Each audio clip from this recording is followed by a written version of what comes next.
Are you recording it as well? Yeah, we're going to record also.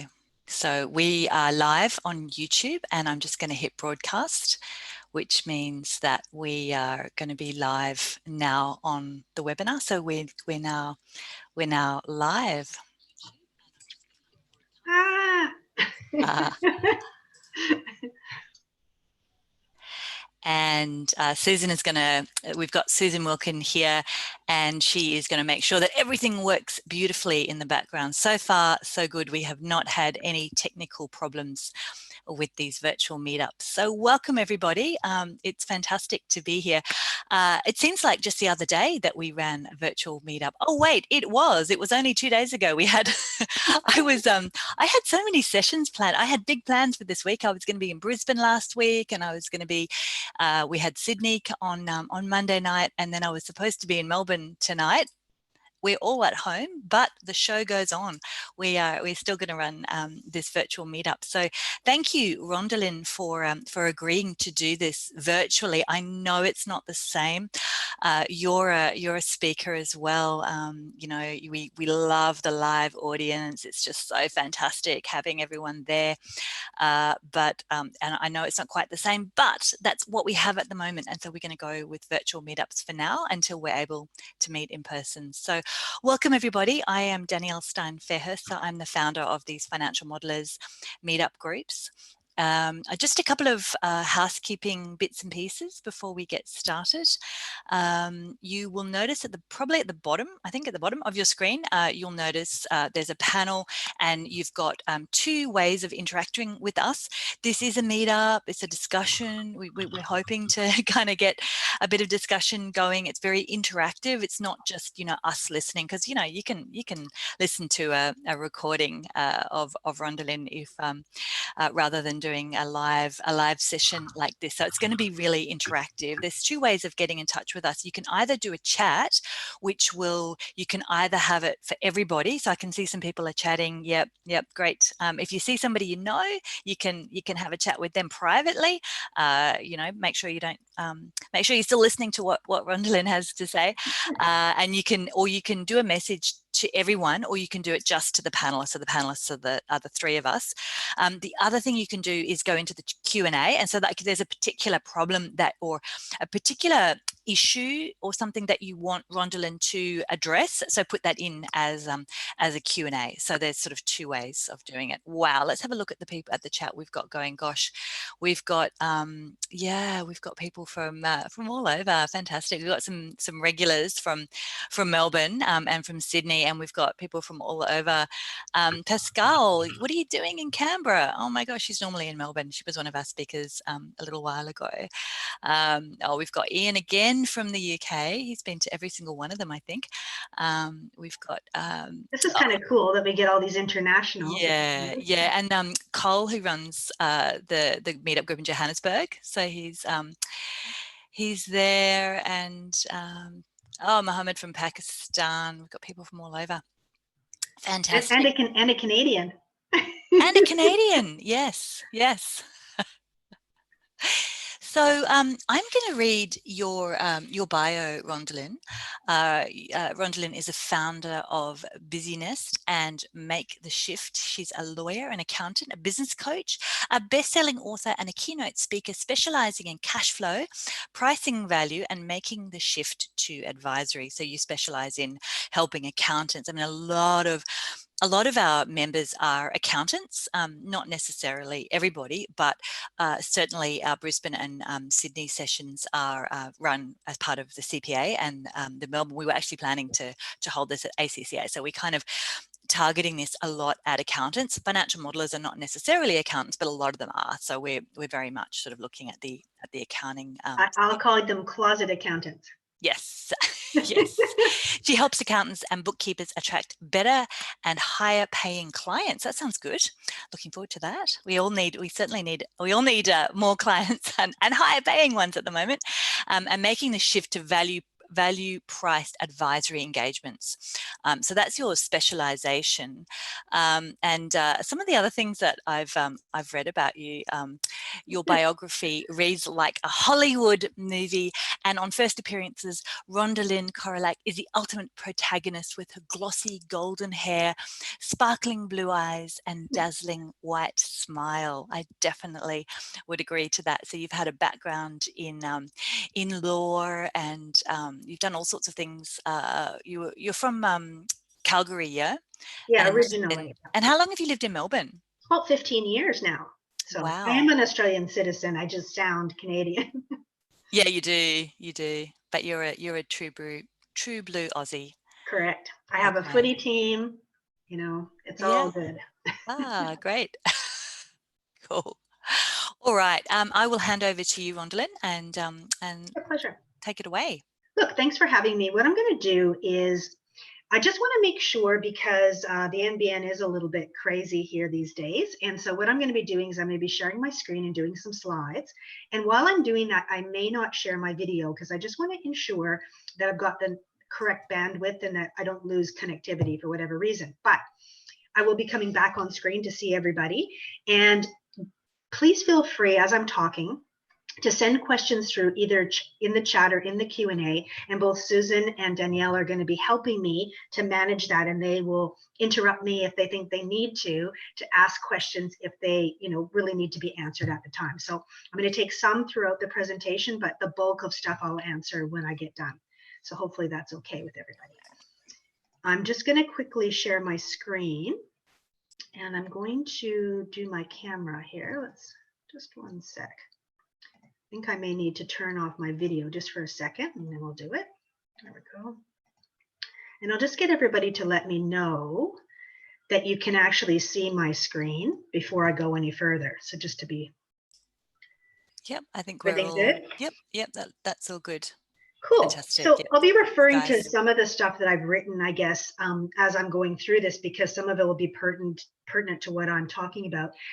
I'm going to be asking you guys to tweet your favorite takeaway from the session. And to do that, all you need to do is probably tag Danielle and myself so that we can find the tweets, because I'm actually going to be giving away a book to the person that has the most memorable tweet from tonight. So surprise us, delight us, do whatever you think you got to do to stand out.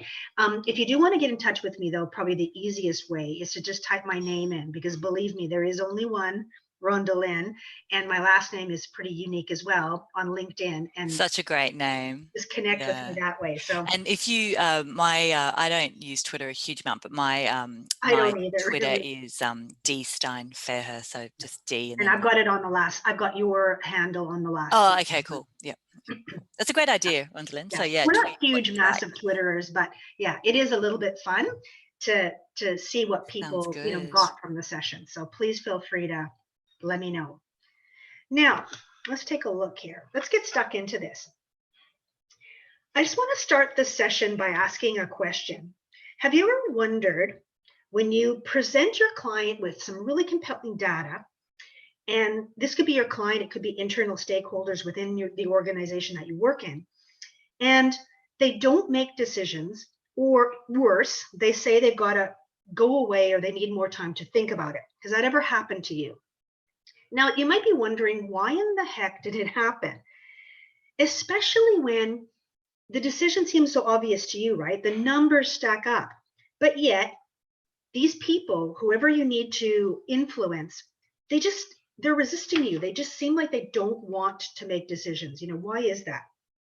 So I'm going to ask you guys a question, and this is not a rhetorical question. This is a real question. And I don't want to cede your answers. I want you guys to tell me in your own words what you think it is. But why do you think that people don't decide? Just hit me with whatever you just take a stab at it. What do you think are the reasons why people don't want to make decisions, even though the numbers stack up and things look great? Do you want us to type it into the chat? Yeah, just type it into the chat. It's probably the easiest. It's probably to everyone or to just panelists? No, type it to everyone. Let's share freely so people can see kind of. Yeah, so Michael says competing priorities, and and lack of resources. They don't know how to make any decisions. They don't want to be held accountable. Ooh, that's a big one.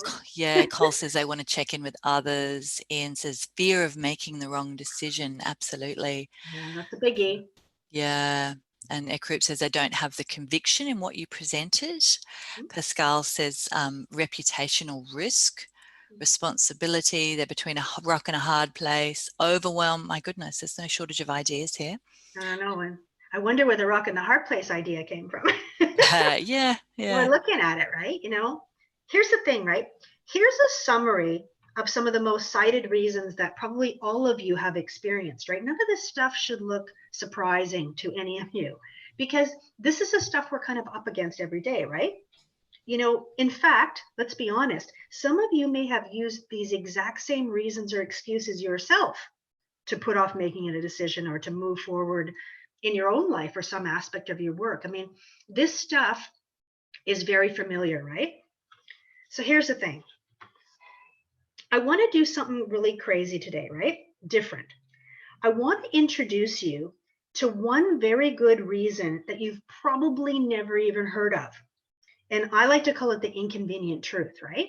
And once we've talked about that, just for the fun of it, I also want to share with you guys what I think is the single biggest reason that your clients or your internal stakeholders, pretty much anybody that you have to influence, is not taking action as often as you'd like. And then once we're all clear about, what the biggest hurdle is that you actually face right now with your models and creating more value for clients or for your internal stakeholders, I want to share my model for overcoming this hurdle and a whole bunch of great strategies and tools that you can use to create a lot more value with the financial models that you're currently working on. And I'm hoping to end up the session with a really robust Q&A where we talk about some of the challenges that you guys actually have, and we brainstorm in real time, ways that we can actually put this stuff into practice. Because at the end of the day, we can talk about it theoretically, but it's about putting it into practice and implementing it. And it's about finding, better ways to actually really create more value with our financial models. So here's the thing. Remember, I told you guys we're going to be talking about an inconvenient truth. Let's jump into it. Contrary to what you might think, your clients don't actually need more data, analysis, modeling, and forecasting. Okay? In fact, the inconvenient truth in all of this really is that in many cases, if your modeling or your analysis doesn't agree with the picture or the view that these people have in their head, guess what? They are going to ignore it. They're going to ignore you in the analysis anyway. And I want to give you an example of what I mean by this. There was really fascinating research that was done by The Economist, and they surveyed hundreds of executives about their decision-making processes, and they reported their results in this commercial white paper. It was titled Decisive Action: How Businesses Make Decisions and How They Could Do It Better. And if you would like, after the webinar is over, in the follow-up email, we can share the link to that commercial white paper and you can read it for yourself. So there were two findings that really stood out and that I think are worth your attention. So I'd like to share them with you. First of all, only 10% of the executives that were surveyed reported that their decisions were driven primarily by intuition. The rest, which is, as you can compute, 90%, pretty much claimed that they relied on data, analysis, testing, and collaborative discussion to make their decisions. And, all of this sounds pretty reasonable, doesn't it? Now, let's get to the interesting part of the survey. In sharp contrast to what people said that they did, when those same exact executives were asked what they would do if the data they were presented with contradicted their gut feeling or their intuition or their initial hypothesis, only 10% of them said they would trust the data and rely upon it, right? Almost 90%, which is, a huge number of people here, basically said that they would try to find more data or completely ignore what they were presented with. Now, this phenomenon has a name, and it's called confirmation bias. And what this means is that you and your clients are essentially hardwired to embrace new information that agrees with your existing beliefs and to reject everything else that contradicts it. Now, here's the truth, right? Even though most of your clients would like to think that they make their business decisions in some kind of objective, calculated, rational, or dispassionate manner, guess what? They don't. This poses a really unique challenge for us as either accountants and or financial modelers, right? Because it means that your skills at influence and persuasion are far more important now than your skills at financial modeling, analysis, designing graphs, or presenting or producing dashboards, right? No, financial modeling is the most important thing, Rhondalynn. Well, you know what? It's important to help us understand what we think the recommendations are. But we can have the most Yes, amazing absolutely. data and the most amazing graphs and recommendations. But if we can't get I people know, if you to do can't it, communicate, who's going to know what you've done? correct, it might as well be tossed in the toilet, right? Because people are just going to see this stuff. And because it doesn't agree with what they think, they're going to reject what you're saying. And in fact, that's in many cases what they're doing right now, right? So some of you might be thinking, how do we get better at persuasion or overcoming this resistance, right? Because this is a major thing. Here's the thing. Your success is directly proportionate to your ability to communicate. And you must communicate with the fight or flight response centers in your client's brain. Now, those centers are hardwired structures, right? They happen automatically. People don't think consciously about using those parts of their brain. They're hardwired structures. And guess what? They're driven primarily by visual cues, safety, and emotions. That's it, right? Which is why it's so vital to learn and master the ability to tell a really good story, to paint a picture. And by picture, I mean, it could be a picture, a physical picture that you can see, or a picture that you paint in words. And to actually create or generate some sort of emotional response in the people that you're trying to influence and persuade that goes deeper and beyond just the numbers or the analysis or the dashboards or whatever model that you've got. You might want to call them soft skills. Not everybody likes that terminology, but these so-called soft skills are now actually your primary tool of trade, right? So here's the thing. You probably thought that you knew that you were up against a hurdle to some extent when it comes to communicating what you know and influencing clients or stakeholders to take action. This is no big, huge surprise to probably anybody that's sitting right here. But here's the thing. I want to move on now that we know that there's this thing called confirmation bias. I want to move on to something even more important. I want to move on to what I know is actually the number one reason why the people that you need to influence right now don't listen, or they constantly need more time to think about it. They do not take the desired action that you need. And again, not a rhetorical question. Does anybody want to hazard a guess at what they think it might be? And again, just use the chat box. Feel free to hit me with whatever you think some of the ideas are. They're too distracted or busy, says John.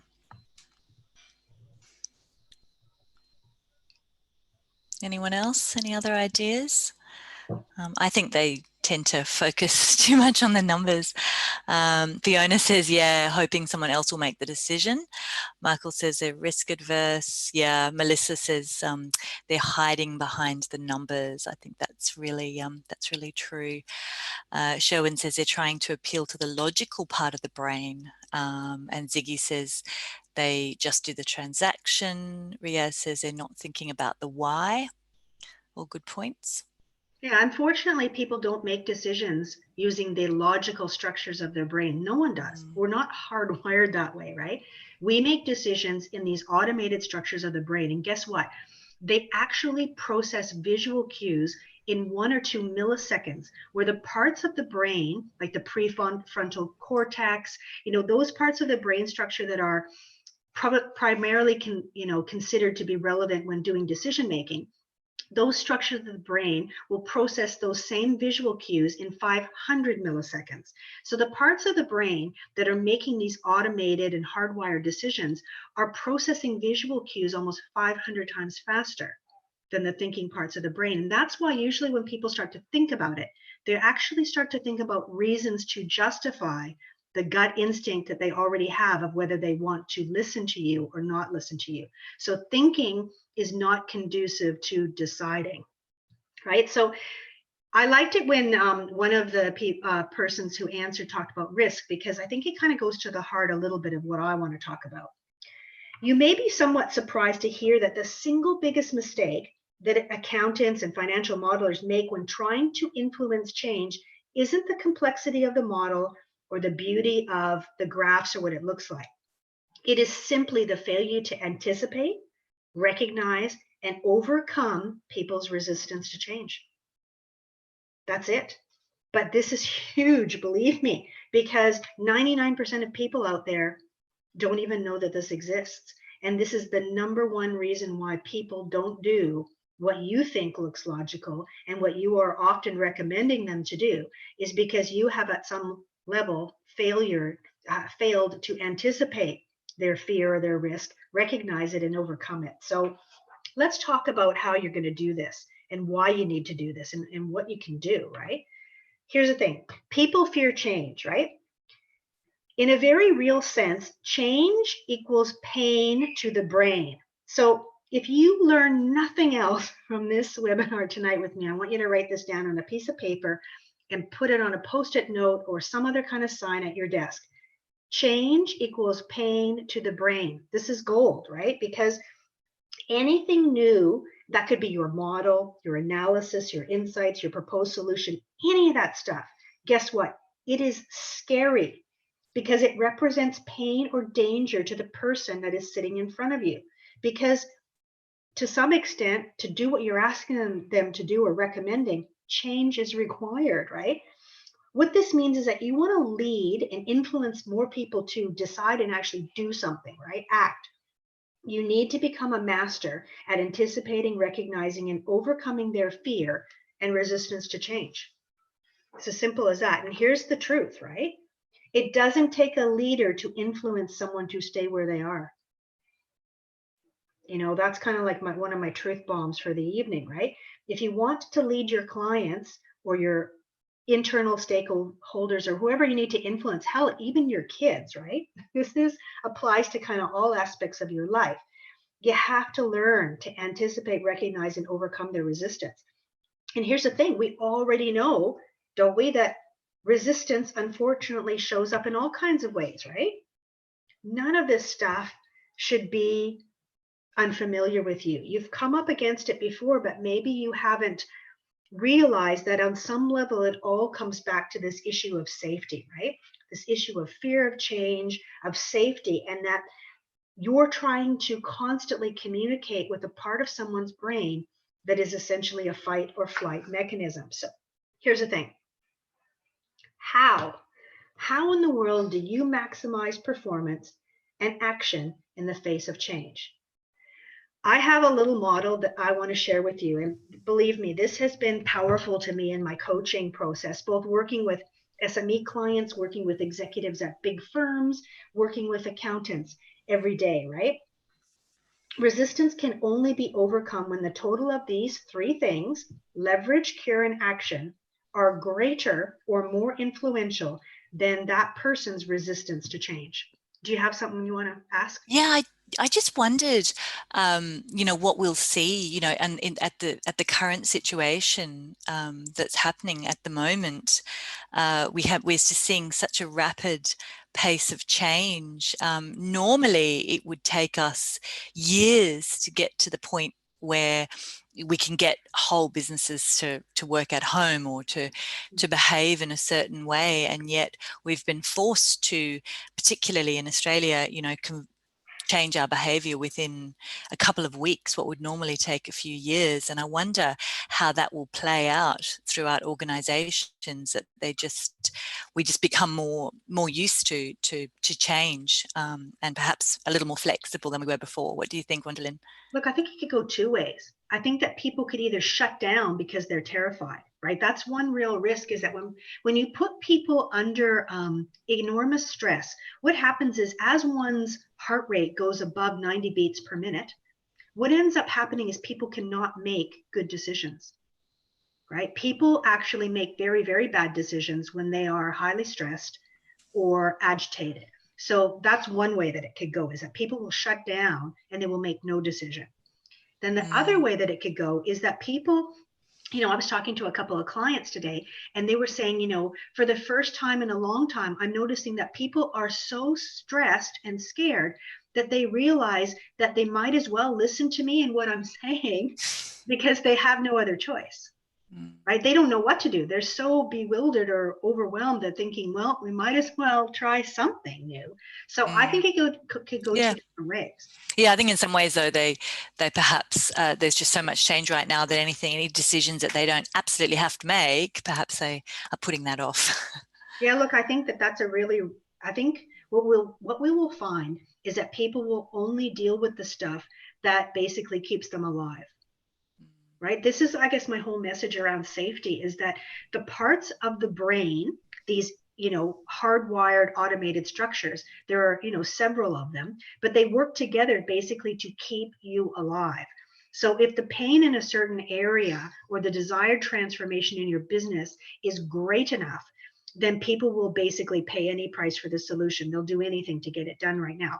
But it's about figuring out what those things are, right? And that's part of what I want to talk about in the model here, right? Like, resistance can only be overcome when the total of these three things are greater than the resistance itself, right?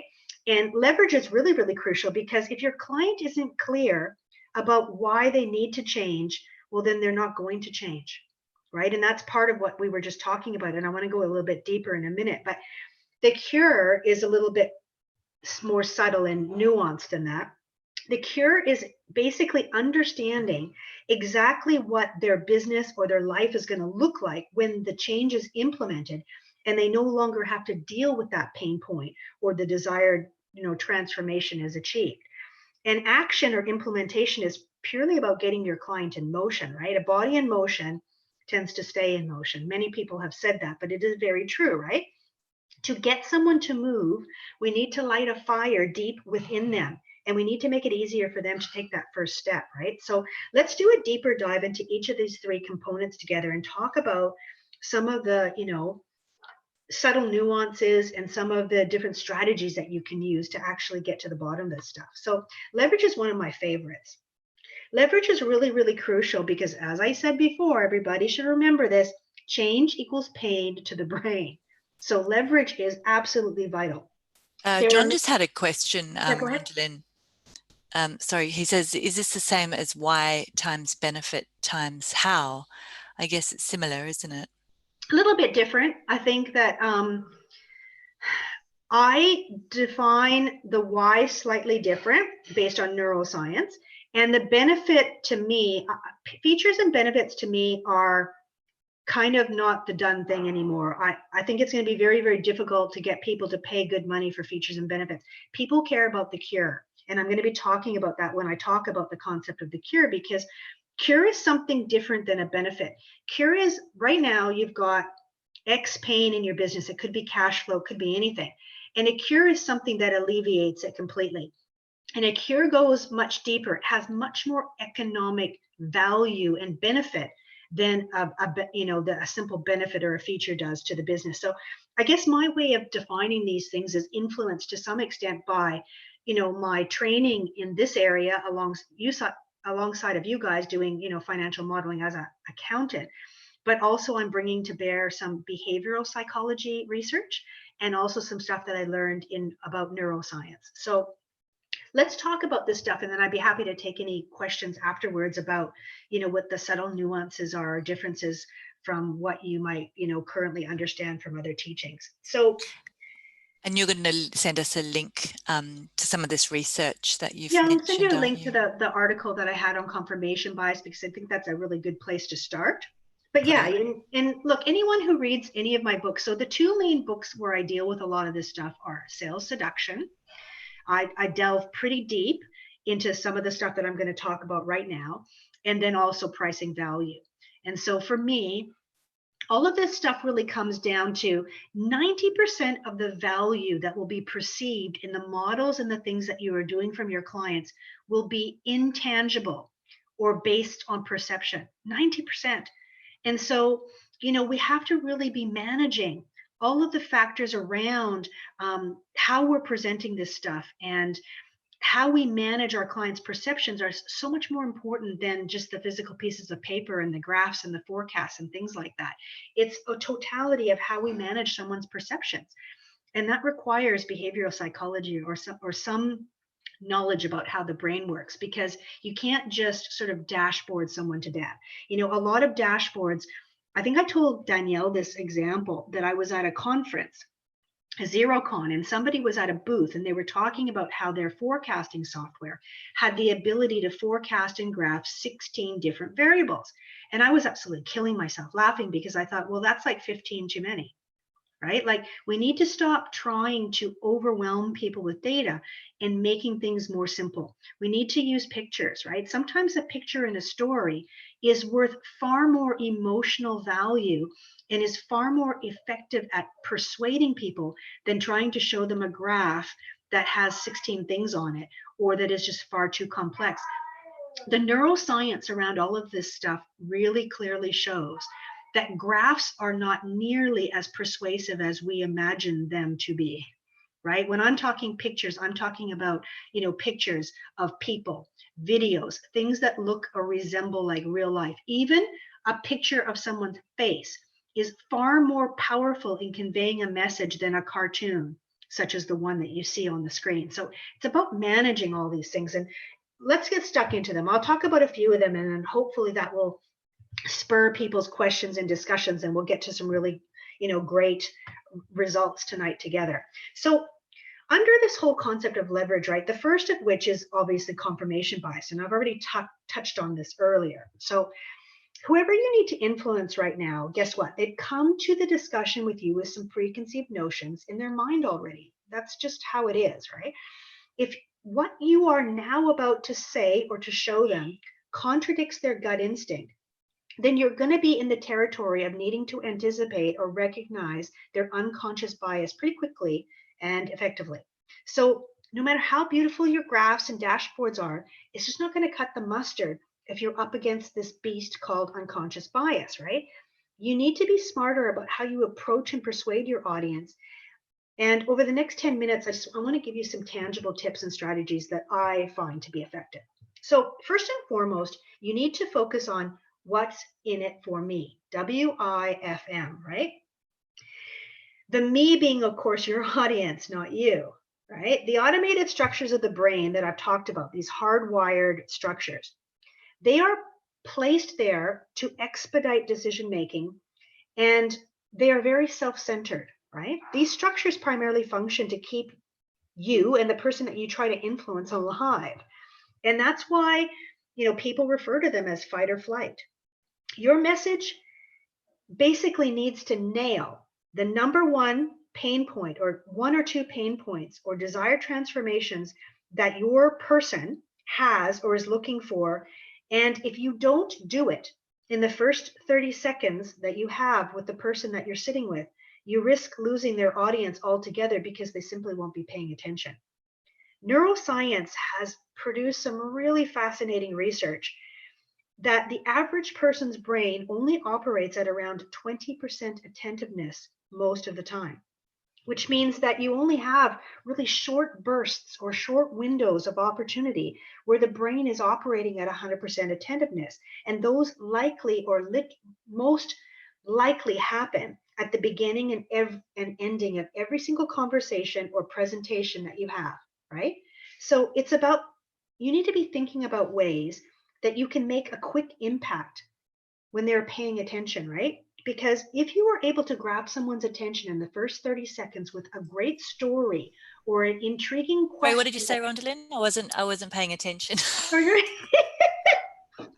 Ah, so funny, Danielle. I'm just kidding. I'm so gonna funny. get a foghorn. I'm gonna go.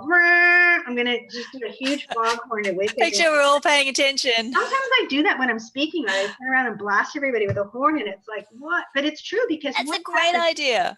You know, if you think about it, you're driving down the highway, right? And you don't remember what in the hell you've passed. You could have gone past who knows how many exits, and you don't remember it because your brain is operating at 20% capacity. You're on autopilot. You're driving your car or doing half of the stuff you do in your life on autopilot. But when you need to influence somebody, you've got to grab their attention right at the beginning. You know, it's as simple as that. You need to say, okay, look, what can I do? What kind of story can I tell? Can I use a prop? Can I ask a really unusual or intriguing question that draws my audience in? What can I do that recreates their number one pain point right at the beginning so that they know that I'm there to talk about something that is their number one concern? I need to kind of like turn their safety mechanism on so that they pay attention. And if you can do that effectively, guess what? You can usually literally hold someone's attention for hours, but you have to be really good at it, right? You have to be good at doing this.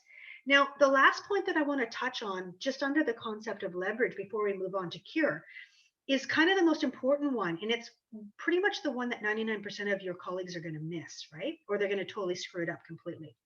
Right now, the person that you want to influence has a number of different choices. They all do. They can continue to do nothing. They can do what they think is right.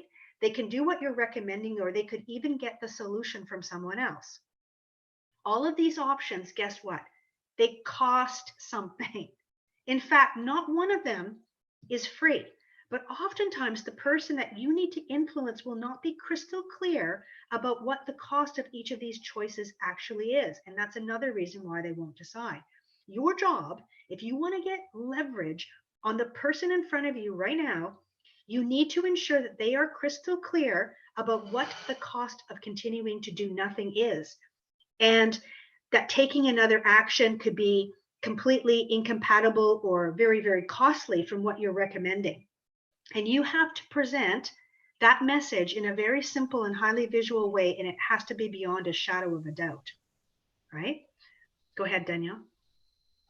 I think it's really, what did you say? Are you going to ask me something? Yeah, I saw your face. Yeah, no, I was just going to interject with the from a financial modeling perspective, because that's something we really often have to model. And I was just reminded, as you were talking, I was just flicking through the Financial Modeling for Dummies book, and I used an example in chapter 3 about there's actually an example of how to design a model. And the example that we did was looking at the difference between doing nothing. So there's a do nothing scenario and then a do something scenario, and then actually looking at the difference between those two, because doing nothing is often more costly than doing something because of, you know, the inaction. So that's an example of how that can really translate into financial models.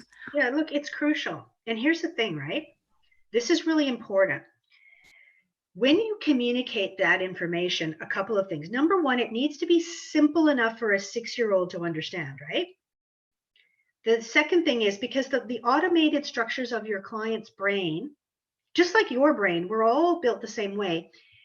They weren't really built to read numbers or words. They focus 100% on pictures and emotions and survival cues, right? So it has to be really, really simple. Number two, it has to be highly visual. And most of the research that I have seen suggests that the dashboards and graphs have far too many variables on them to be as persuasive and effective as we would like them to be. So it's about figuring out what other types of visual aids and props and pictures can we use to tell that same story, right? The other thing is that your proof about this cost of do nothing has to be substantiated. It has to be verifiable, and it has to be acknowledged by them. It is far more powerful to get the person you need to influence to tell you what that cost of doing nothing is, if you can, than it is for you to tell them. Because if you say it, it means one thing. And if they say it, it means everything. So oftentimes when I'm in this scenario with people, I'm getting them to break it down. We may come up together with a cost of, let's just say a cost for something that you financially modeled is $50,000, and that might be per month. What I get them to do is take out a calculator, and I get them to tell me what that is per day, right? So if there's 30 days in a month, that means it's, $1,666 a day. Okay, that's interesting. So if there's 8 hours in a day, how much is that? Well, that's, 208 hours a day. So what you're telling me then, correct me if I'm wrong here, it costs you $208 an hour to not have the solution to this. Is that correct?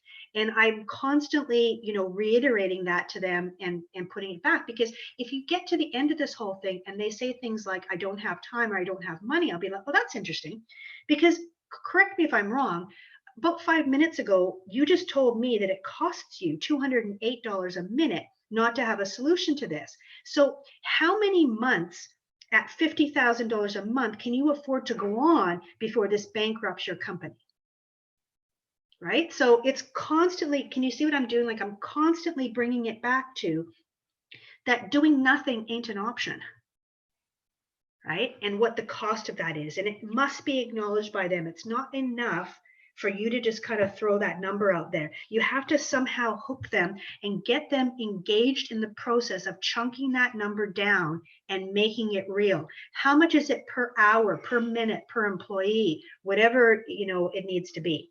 So that was fun. Let's move on to Cure. Let's see what we can, what we can find out under this one, right? So Cure is pretty much simply about getting the person that you need to influence to a point where they can clearly see and understand exactly what their life or their business is going to look like when the change or the cure is implemented, and they no longer have to deal with that pain point, or that they've achieved their desired transformation. So here's the thing.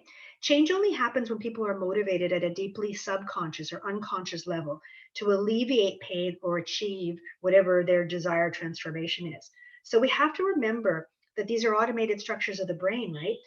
These ones are driving decision making and action, and they respond to things like pictures, emotions, the 7 stimuli that I talk about in sales seduction, right? I go into this pretty deep because there's 7 key stimuli that really trigger these aspects or parts of the brain. It's not enough to have a great solution. Your client needs to be crystal clear about what is it going to look like when they have cured this problem, or when they achieve whatever you need them to, or whatever they need to, probably is more important. So how are you going to achieve the requisite level of clarity around this whole cure thing? First of all, you need to stop overwhelming people with too much bloody information and numbers, right? As a financial modeler or an accountant or both, your natural inclination is that more numbers and graphs are far better than less. And you may love data and numbers, but guess what? In most cases, the person you're trying to influence does not. A human being can only retain and act upon a very small amount of information at a time.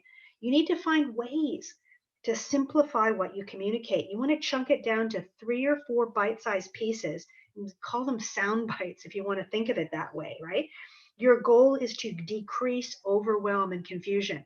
Less is more. When you're thinking about presenting something to someone, ask yourself a question. Is what I'm about to show them going to help them to decide, or is it going to make them do a lot more thinking and not deciding, right?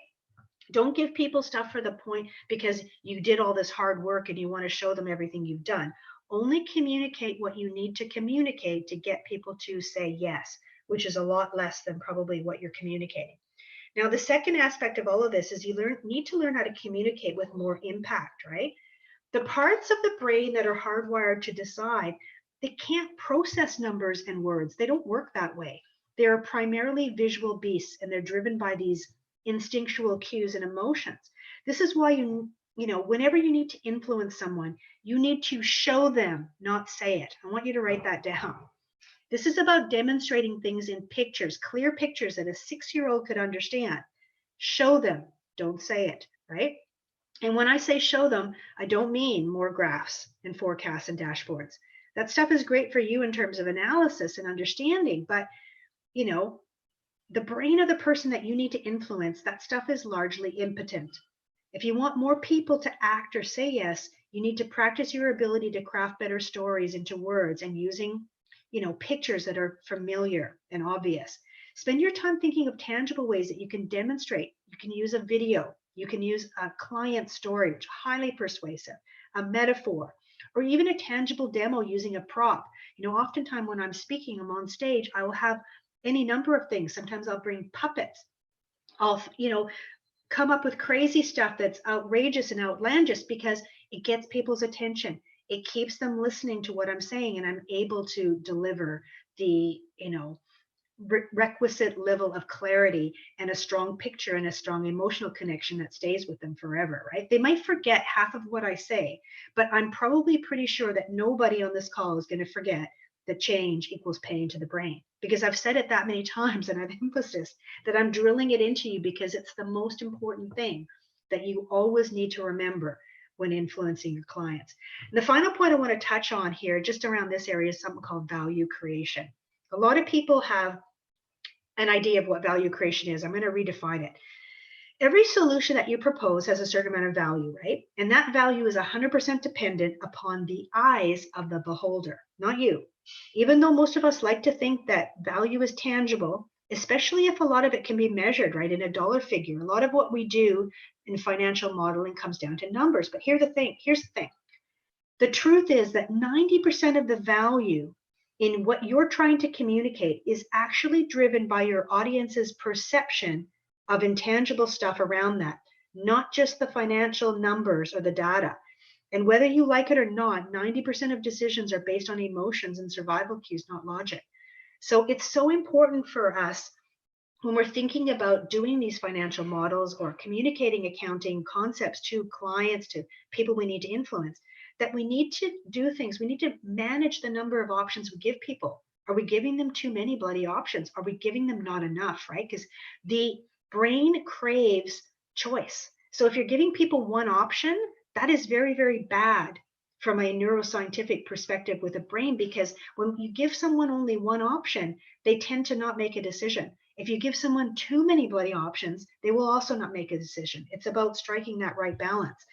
It's about managing the context of where and how you present your recommendations. There's a reason why when they photograph the president of the United States or the prime minister of our country, they do it at a big fancy desk in front of a bookcase with flags and seals and all of these visual cues that let us know that this person is revered or to be thought as being in charge, right? It's about managing the context of all this stuff. It's about how you bundle or package your message. It's about how you manage your client's perception of value. And a lot of that can even sometimes come down to something as simple as the weight of the paper that you print your, proposal or report on when you give it to someone. There's been tons of amazing studies that have shown that, there's a reason why 5-star restaurants print their menus on really heavy parchment paper, because they want to command a high price. The food could be exactly the same as, the takeaway place down the street, but people are commanding that weight because of the context. They're managing the context of how and where they make their offer to influence that person's perception of what the value is. So let's take a look at the last one, and then we'll kind of hop into kind of a discussion about all this stuff. But the last one is around actions, right? So you need to get your client in motion. To get someone to move, you need to light a fire within them. We need to make it easier for them to take a first step. We have to be always asking ourselves, are the expectations and the first steps crystal clear, right? Because if they aren't, we need to chunk it down and make it far easier for them to take that first step. It's not enough to just present the solution. Our job is to ensure that these people have the tools and the ability to implement it. Now, here's one aspect that's often overlooked. If you're asking the person that you need to influence to change something that is a habitual behavior, right? Something that's deeply ingrained, even worse if it's deeply ingrained within the entire team and not just one person, then guess what? We know from behavioral science and neuroscience that it actually takes 60 or more days of consistent action and retraining to either instill a new habit or to break, change, or stop a bad one, right? So you need to be thinking, how exactly am I able to support the change and make it easier for them to adopt my recommendations versus them just falling back into their old ways of doing things? Because that's going to be relevant to some of you in many different ways, right? How do we make it easier for them to actually be successful? Because it's not as easy as just giving them the recommendation and walking away and hoping that it's going to work, especially not if it's a habitual type of behavior or change that's required. And finally, there's the aspect of cues. This is like one of my favorites because, I've said it before and I'm going to say it again, guys, probably before this time is up. Change equals pain to the brain. The brain's configured and hardwired to keep you safe, right? The person that you need to influence right now has a very real need to stay safe, yet you need them to change, don't you? In your communications with them, it's imperative for you to do two things. You need to emphasize the safety aspect. And I want to give you a 3-step formula of how you can do this, right? Number one, so there's 3 steps to how you can create safety with someone in a way that is ecological and sustainable. Number one, you're going to recreate the pain up front in a very tangible way so that they know you understand what's keeping them up at night.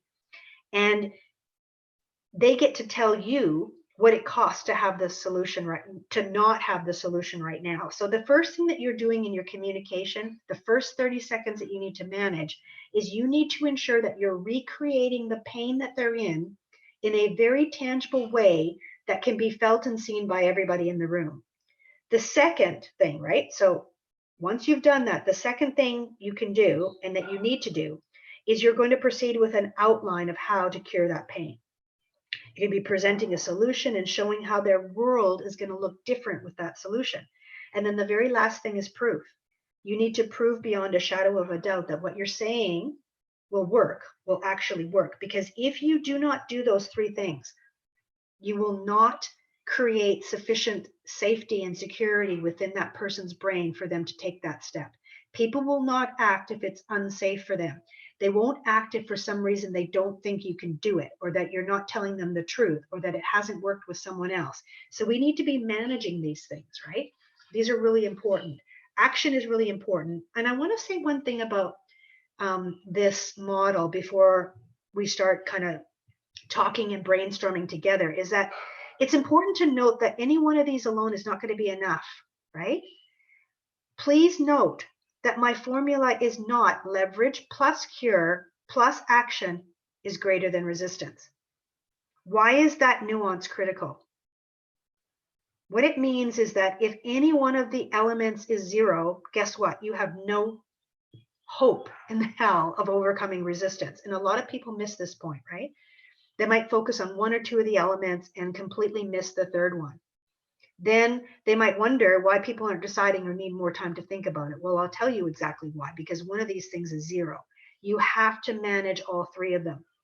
And think about this, as we move from modeling and accounting to more of an accountability role with people, it's really imperative that we can anticipate, recognize, and overcome the resistance, right? And the way that we need to do that is, I think we kind of need to first start with ourselves. So this is, not again a hypothetical or rhetorical question. I want to ask you, where are you currently experiencing resistance? And I want you to, write down and share with us in the chat box of where you're kind of at with this. Where are you currently experiencing resistance with the people that you need to influence? Let's start right at home. And why I'm asking is because I'm just about, as you guys are doing some of this stuff, I'm just about to give you guys an exercise of what I want you to do based on where you're currently experiencing resistance and where you think it's falling down. I want you to start making a list, and you only need to write one thing in every box, but I want you to tell me, what are you going to stop doing? Are you going to stop overwhelming people with all the amazing stuff that you've designed and forecasted and only give them the bare minimum of what's going to be required to get them over the line and get them going in the right direction? Are you going to start chunking things down and making it easier for people to take the action steps, when you're not there kind of to hold their hand? How are you going to, do that? What are you going to continue to do? What are you doing well right now that's actually working with you that you can, continue to do and potentially improve upon? And what needs to change within you and your current organization in order for you to be able to be more successful at this and to move forward. Is anybody wanting to share anything? Do you have anything, Danielle, that you can give me feedback?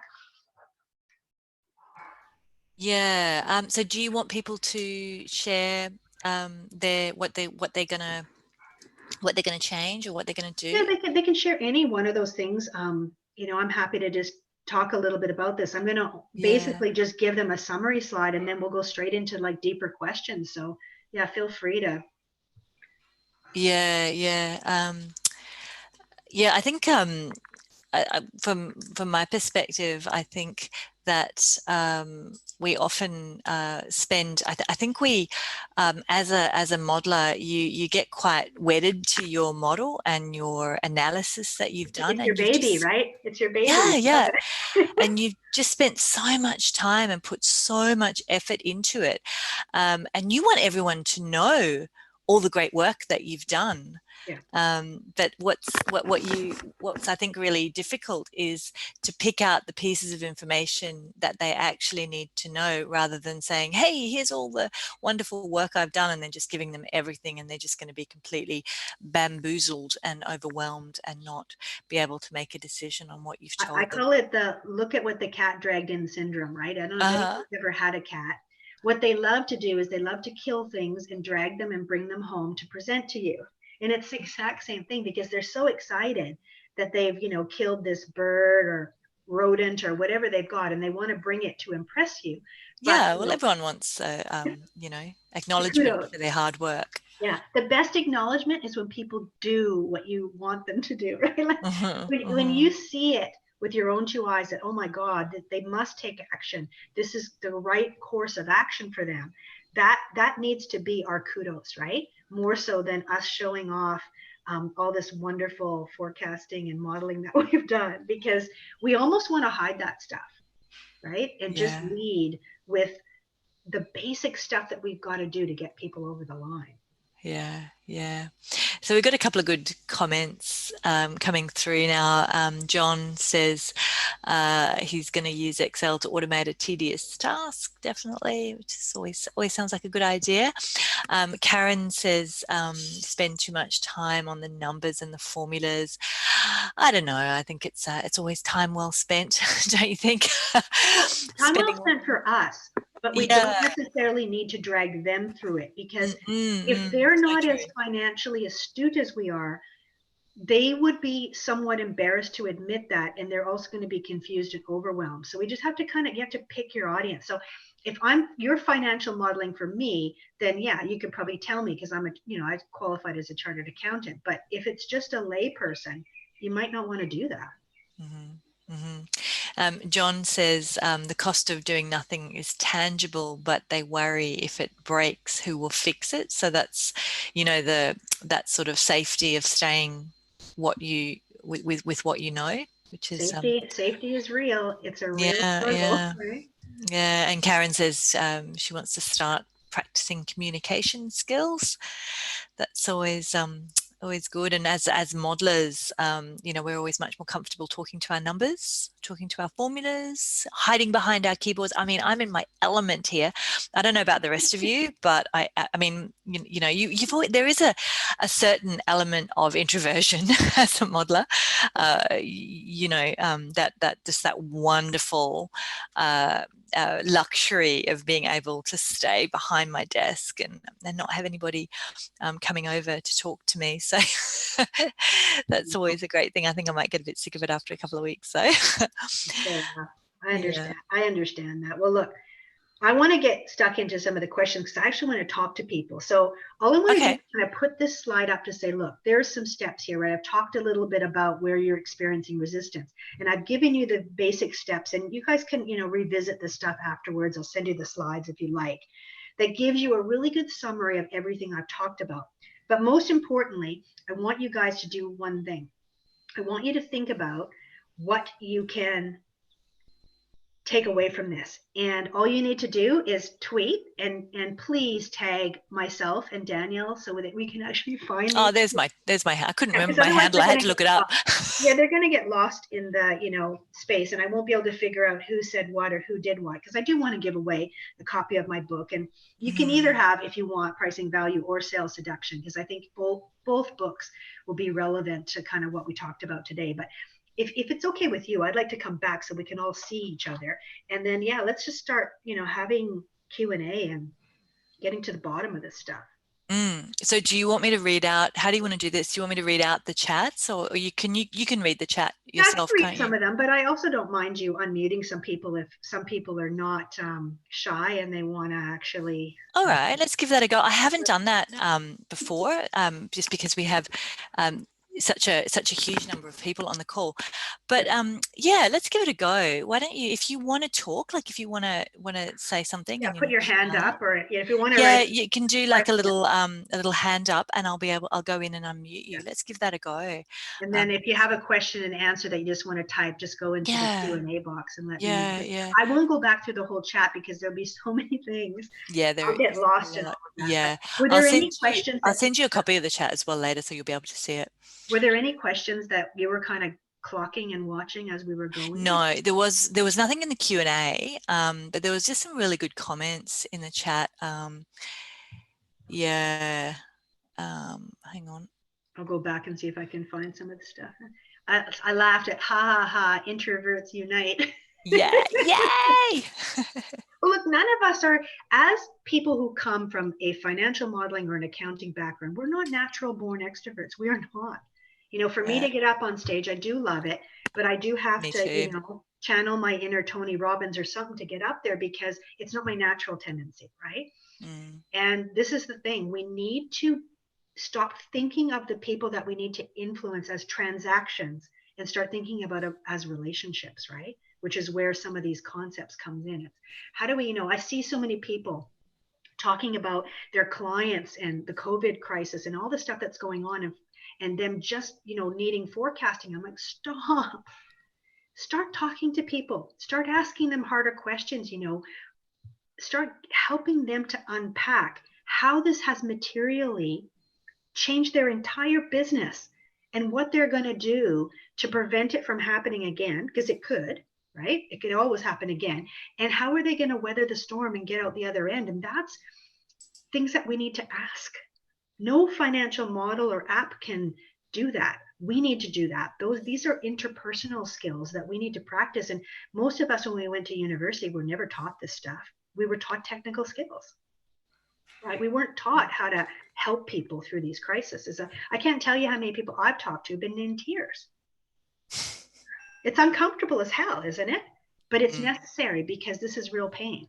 And when we know that from someone, it's much easier then to hold their attention when they get that we actually understand them, right? When you're presenting something to someone and they don't think that you're kind of hitting the highlights, they tune out, right? They just basically go to sleep. Their brain, the eyes are open, but no one's home, right? And that's kind of what happens. So it's, how do we manage that? Ian says,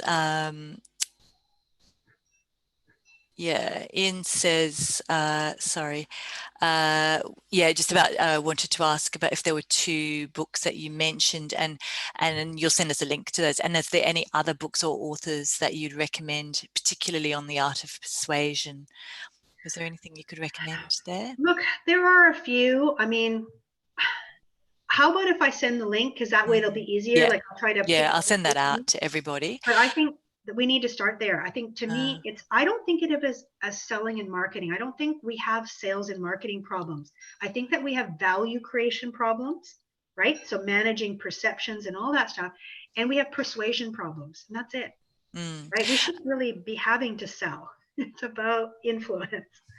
So, Yeah, Melissa asks, how do I wean myself off waterfall graphs and think in other kinds of pictures? So you can What's still do wrong with waterfall graphs? I love You can still do your waterfall graphs, but you may want to pick something simpler in terms of a visual that will help to recreate the pain for your client in a more emotive and visceral way. And you show that first, right? So you may choose down in the middle of your presentation to show some of this stuff. But in the first 30 seconds and the last 30 seconds, they have to know that you get them. And the best way to do that is always going to be client stories, pictures, videos, things that resemble real life. Right? Yeah. Not the numbers. Don't lead with a graph. Right? You can, if you need to demonstrate that something is really, really bad financially, you can show, you know, something financially in ruin. You can find a graph of something that is bad. You can find, sorry, a picture of something that demonstrates financial ruin without showing a graph going down. Yeah. Because they need to get it, right? They need to understand it. Not the line going down doesn't create an emotion. That's the thing, right? So we have to be about creating emotions in people. To move people, you need motion. I don't know. A line going down kind of creates a bit of emotion for me. Maybe for you. I don't know. Yeah, maybe not. But maybe not for the people who are not as financially astute, right? Yeah, and I guess it comes down to your audience as well. Your audience. It depends on who you're presenting to, right? We don't always get the luxury of presenting our financial models to people who know as much about numbers as we do. That's true. Not everybody. I mean, numbers are fantastic, but not everybody loves them as much as we do, believe it or not. So yeah, it really depends. I like cash flow. People are you crazy? I'm like, probably. Why I would like it, I don't know, but I just really do, right? Yeah, it's interesting. Yeah, I tend to I'll sort of use icons and images together with the graph, like keep a really simple graph, but then use some kind of imagery to sort of try to convey the message that you're trying to convey. But I think basically any kind of data or anything that you want to tell them, they're not going to retain it. Like certainly if it's in a live presentation, they won't remember it. You hit the highlights or you leave something. Like one of my tricks that I often use when I'm doing lives with someone and I need to persuade, especially if it's a small group, is I'll actually bring a story and I'll bring props. You know, like I'll tell a story where— What sort of props? Oh, like weird stuff, right? So one of the ones I brought a fire extinguisher. I set that fire extinguisher there. Or I might bring a pillow in a box and talking about them, you know, sleeping more soundly.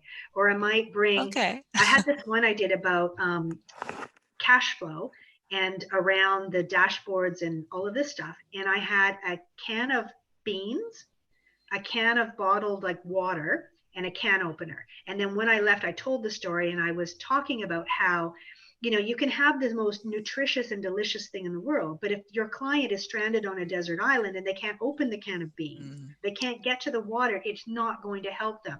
And then I actually physically left the can opener with the people. Like I left it with the client so that when I went away, they had that there. So every time they saw it, they thought of me and what my message was, right? So I didn't go in there saying, here's your cash flow and all these graphs and blah, blah, blah. I had a can opener and some beans and I left that stuff with them. And it told a story. Oh. Right? And anybody, a 6-year-old could get it, right? Yeah. You know, they might not understand cash flow and they don't need to, but they can understand the beans and the can opener and how you might need to have a can opener to get the food. So stuff like that. I think of things, you know, it could be something little. Yeah. It doesn't have to be expensive. It's just something that you can leave with people. They're called, a lot of times like they call them behavioral trackers, or there are words that are used in behavioral science for these props and stuff, but it's about getting people to have something tangible in their hands that reminds them of the message. Or I'll repeat something over and over. Change equals pain to the brain. If I was doing it live, I might have given people out something that, you know, I might have brought a little hammer along and hit. Oh, you would have done that if we'd have done this in Melbourne? Yeah, I would have, you know, brought a little hammer and hit this little guy on the head, and, you know, people would have laughed. And it's about bringing it home. It's about actually demonstrating, what does pain look like? It looks like being hit with a hammer on the head constantly, and people don't like it. They won't decide, right? Yeah, so think about it. Yeah, we might have to wrap it up shortly. No worries. We've got a couple more. Yeah, I'll send you a copy of the transcript, so you'll be able to get back to people individually if there was anything that we've missed. But we might leave it there. Can you see anything, Rhondalynn, that There's you one that about address? non-finance, or what's the best approach to figure out a financial outcome from non-financial data, as the organization might use different accounting software and project management tool for its business. Well, here's the thing. Pain comes in several different forms. Financial is only one of them, right? There's financial, strategic, and personal. And none of them are more important than the other, right? So we all feel more comfortable with financial because it's numbers.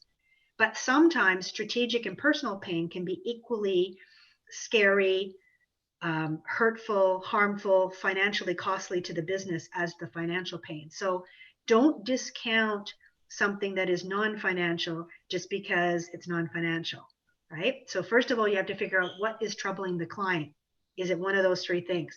Then you want to figure out how you're going to get to the data that's going to help you to actually model that out and come up with a solution, right? So try not to, because we're going into this always from the perspective of modeling, to presume that the pain points will always be financial. I think that's a really important takeaway, because think about this. I had a husband and wife client come to me years ago, and they basically said, if we don't get a solution to X, we're going to split up, right? And because their business was pulling them apart, they had no money, there was all these problems. Think about this. There are personal aspects to that, and also financial, like getting divorced costs money. It's not free. You have to divide up all your assets. You have to then figure out who's going to take the kids, and when are they going to take the kids. These things have multiple components to them, and some of them are financial, but they have nothing to do with financial accounting software. You can't go to the MYOB or Xero and pull out the cost of a divorce. It doesn't work like that. So we have to think a bit more laterally about these different things.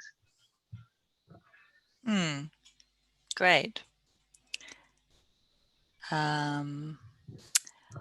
Okay.